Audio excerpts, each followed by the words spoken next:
the Franj called their embattled realm. Not that it mattered.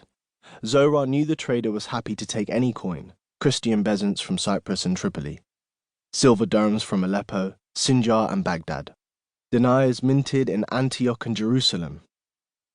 Akka was a city that had always prided itself on its cosmopolitan nature. Situated as it was on the edge of the Middle Sea, it was a trade crossroads.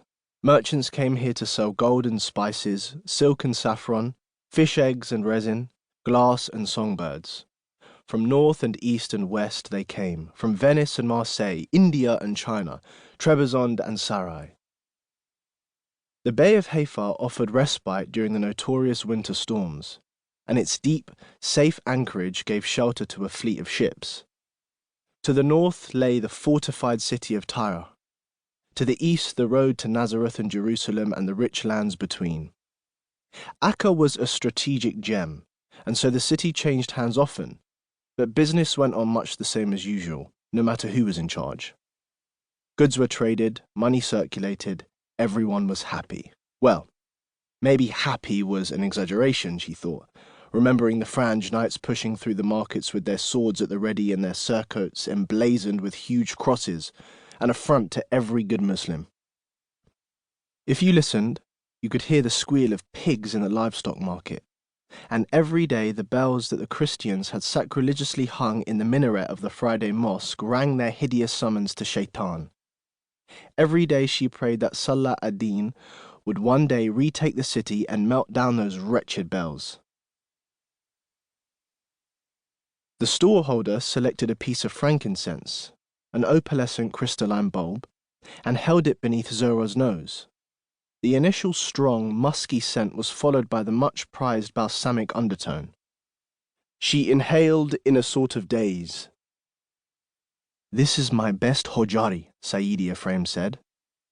"The first cut of the resin, all the way from the sacred trees of Dhofar, brought through the empty quarter and then the great desert by caravan. Just think of the dangers those brave cameleers endured to bring this frankincense all that way so that an old man could make a pretty girl very happy. Is their courage and enterprise not worth the small price I ask?" "Stop your song and dance, Ephraim. Can't you see she doesn't want to buy your expensive frankincense?" Zohra turned and found a young man standing there. He was tall and lanky, with a long, mobile face and a mass of black hair that his small, precarious skull-cap did nothing to confine. He had a determined set to his chin, eyes of a deep, mysterious brown, and his grin was lopsided and mocking. "Wait till some fat merchant's wife comes by with her husband's purse. Besides, frankincense is too heavy for such a beauty. Maybe orris root or cassia." Zohra opened her mouth to speak, but the man leaned forward and placed a finger on her lips.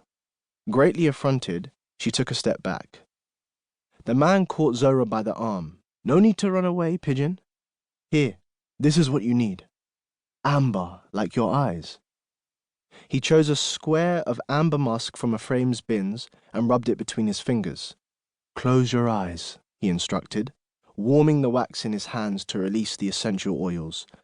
"Blow all your breath out, and then, when I tell you to, breathe in." Zohra did as she was told, though she was not usually so biddable. At once, the sweet perfume flooded her senses. She put a hand out to steady herself, opened her eyes wide, found that she had clutched his arm. What was she doing, touching a man in public? She snatched her hand back, but the man smiled, a smile that lit his whole being. And at that moment the sun struck him full on, turning his pale skin almost opalescent as the frankincense. The scent of amber enveloped them like a cloud. They might at the moment have been the only two people left on the face of the earth. "I'll buy 4 pieces," the man told the storeholder, and then he haggled furiously till he paid less for 4 than Zohra would have paid for 2. "Wrap them separately," he instructed. And when this was done, he took Zohra's hands in his own and closed his fingers over 2 of the bits of amber. She stared down at their interlocking flesh, feeling the blood beating through his skin, pulsing against her own. Suddenly, it seemed